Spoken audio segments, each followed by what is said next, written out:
Zero voltage switching resonant converter.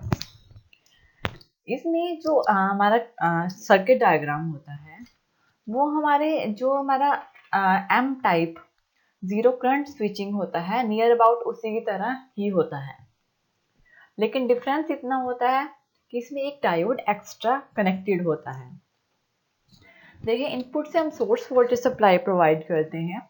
ये हमारा switch जहाँ पे हम अपने मोसफेट, ट्रांजिस्टर या किसी भी थायरिस्टर का यूज़ कर सकते हैं। ये हमारा थायरिस्टर कनेक्शन प्रोवाइड करने के लिए होता है, जिसे हमने स्विच एस से डिनोट किया गया है।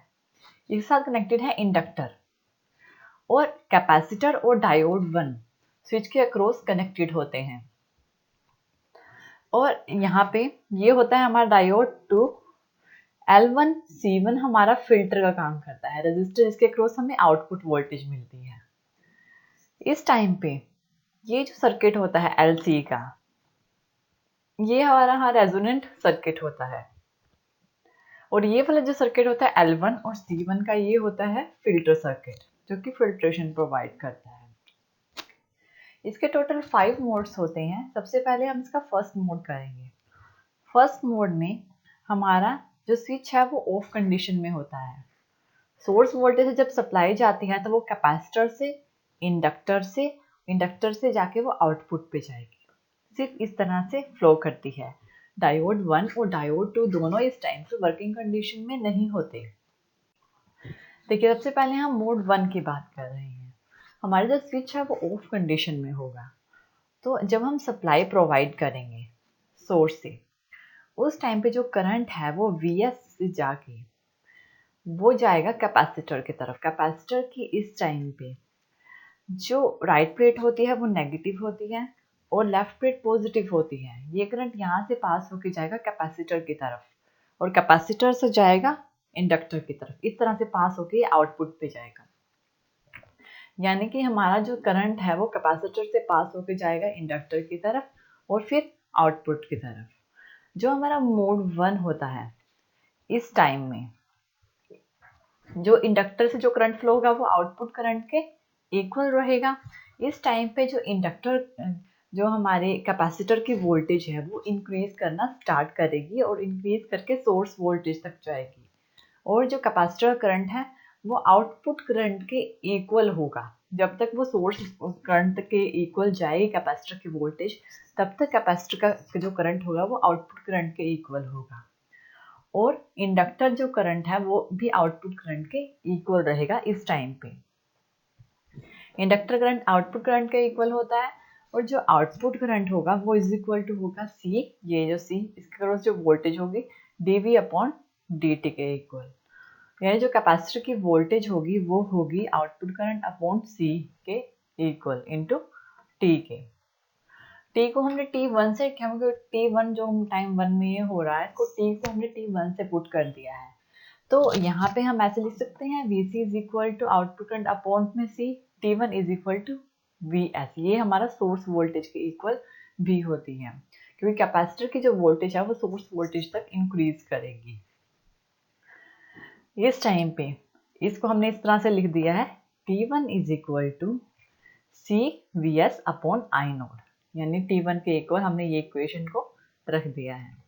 अब हम इसके वेवफॉर्म्स देखेंगे। देखिए, जो इसमें कैपेसिटर की वोल्टेज है वो इंक्रीज करती है, वो इंक्रीज करके सोर्स वोल्टेज के इक्वल जाएगी। ये जो इस पॉइंट पे जो वोल्टेज होगी वो होगी Vs सोर्स वोल्टेज। और जो इंडक्टर का करंट है वो इस टाइम पे आउटपुट करंट के इक्वल होगा।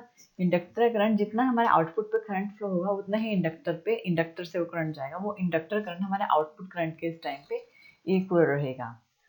और जो हमारे थायरिस्टर जो स्विच था जहाँ पे हमारा थायरिस्टर कनेक्टेड है, उसके अक्रॉस जो करंट होगा वो इस टाइम पे 0 होगा, क्योंकि इस टाइम पे स्विच ऑफ कंडीशन में है, तो उससे कोई भी करंट फ्लो नहीं हो रहा। इसलिए वो क्या रहेगा इस टाइम पे ऑफ कंडीशन में, और करंट क्या होगा 0 होगा। इस टाइम पे थायरिस्टर के क्रॉस करंट होगा 0। और डायोड 2 भी इस टाइम पे कंडक्ट नहीं कर रहा। डायोड 1 और डायोड 2 दोनों ही कंडक्ट नहीं कर रहे। तो डायोड 2 का करंट क्या होगा, वो भी होगा इस टाइम पे 0 क्योंकि कोई करंट फ्लो नहीं हो रहा डायोड 2 से। नेक्स्ट है हमारा कैपेसिटर करंट। देखिए यहाँ से कैपेसिटर की जो वोल्टेज है वो इंक्रीज कर रही है सोर्स वोल्टेज तक। जब तक कैपेसिटर की वोल्टेज सोर्स वोल्टेज तक इंक्रीज करेगी तब तक कैपेसिटर करंट आउटपुट करंट के इक्वल रहेगा। और उसके बाद जैसे ही वो सोर्स से इंक्रीज कैपेसिटर की वोल्टेज हमारे यहाँ सोर्स से इंक्रीज करेगी और तो कैपेसिटर का करंट डिक्रीज होना स्टार्ट हो जाएगा। ये हमारा मोड 1 है जो कि T1 टाइम में है। ये हमारा मोड 1 है। अब हम करेंगे इसका मोड 2। मोड 2 में भी क्या होगा, स्विच स्टिल ऑफ कंडीशन में रहेगा, लेकिन इस टाइम पे जो डायोड 2 है वो कंडक्ट करना स्टार्ट कर देगा। देखिए मोड 2 में क्या होगा कि करंट हमारा वैसे ही फ्लो होगा जैसे पहले हो रहा था यहाँ से इस तरह से, लेकिन इसमें क्या चेंजमेंट आएगा। देखिए ये जो करंट यहाँ से जा रहा है सोर्स करंट कैपेसिटर से इंडक्टर, इंडक्टर से ये करंट क्या होगा यहाँ से सर्किट में लूप में फ्लो करेगा इस तरह से, यानी इस तरह से फ्लो करेगा। ये होगा हमारा कैपेसिटर करंट। और इस टाइम पे जो आउटपुट पे करंट जाएगा ये करंट डायोड 2 को फॉरवर्ड बायस कर देगा, यानी इस टाइम पे डायोड 2 कंडक्ट करना स्टार्ट कर देगा। और यहाँ पे जो करंट होगा वो होगा आउटपुट करंट। डायोड 2 इस टाइम पे कंडक्ट करना स्टार्ट करेगा। डायोड 2 के क्रॉस जो करंट फ्लो होगा उसे ID से डिनोट किया गया है। तो इस तरह से हमारा मोड 2 में जो करंट फ्लो होता है वो होता है। इस टाइम पे जो कैपेसिटर की जो वोल्टेज होती है वो सोर्स से इंक्रीज करके मैक्सिमम पॉइंट तक रीच करती है, यानी कि जो हमारी कैपेसिटर की वोल्टेज होगी वो सोर्स से ज़्यादा होगी, सोर्स वोल्टेज से ज़्यादा हो जाती है। और जो मैक्सिमम वोल्टेज VM से डिनोट किया गया है वो इज इक्वल टू होगी output current root of L/C के, जो कि जिसको हमने ऐसे लिख दिया है I note into Z note. Z note जो कि इम्पिडेंस को शो करता है, जेड नोट की वैल्यू होती है इज इक्वल टू, इसको हम इज इक्वल टू पुट करते हैं रूट L/C के।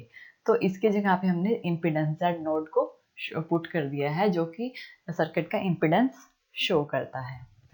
इस टाइम पे कैपेसिटर वोल्टेज क्या होगी, जो सोर्स से ज़्यादा होगी तो कैपेसिटर की वोल्टेज इंक्रीज करना स्टार्ट करेगी तो कैपेसिटर करंट डिक्रीज करना स्टार्ट करेगा।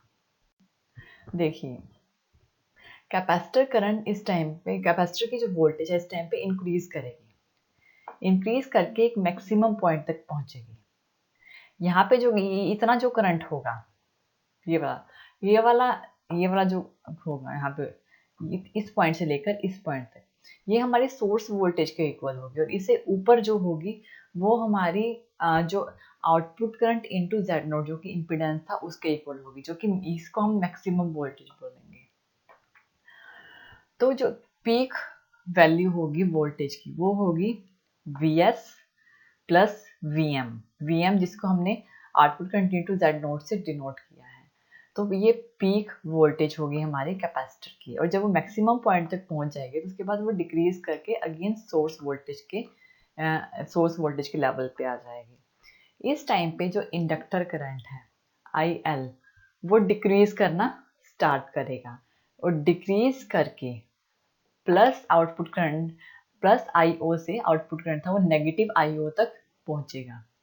यहाँ पे प्लस आउटपुट डिक्रीज करके वो नेगेटिव आउटपुट तक आ गया, क्योंकि यहाँ से कैपेसिटर वोल्टेज भी डिक्रीज कर रही है इस पॉइंट से। जब कैपेसिटर वोल्टेज मैक्सिमम पॉइंट पे है तो इंडक्टर करंट 0 है, और जब वो डिक्रीज करने लगी तो करंट भी डिक्रीज करने लग गया। इस टाइम पे स्विच स्टिल ऑफ कंडीशन में है तो थायरिस्टर के अक्रॉस कोई करंट फ्लो नहीं होगा, थायरिस्टर करंट रहेगा 0।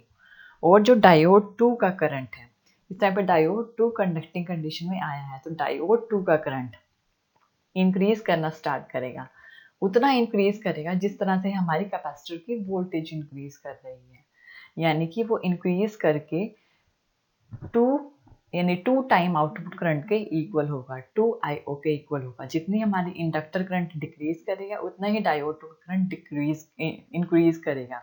यहाँ से इंडक्टर करंट माइनस आउटपुट तक आएगा तो डायोड का करंट इंक्रीज होकर 2 आउटपुट करंट तक रीच करेगा और जो कैपेसिटर का करंट है वो डिक्रीज होना स्टार्ट हो जाएगा और डिक्रीज होके माइनस आउटपुट करंट के इक्वल आ जाएगा। ये है हमारा मोड 2 जो कि T2 टाइम पीरियड में होता है। मोड 3, 4 और 5 हम इसके नेक्स्ट टॉपिक में करेंगे। Thank you for watching this video. More और ज़्यादा वीडियो के लिए आप हमारे चैनल लर्न एंड ग्रो पे सब्सक्राइब कर सकते हैं।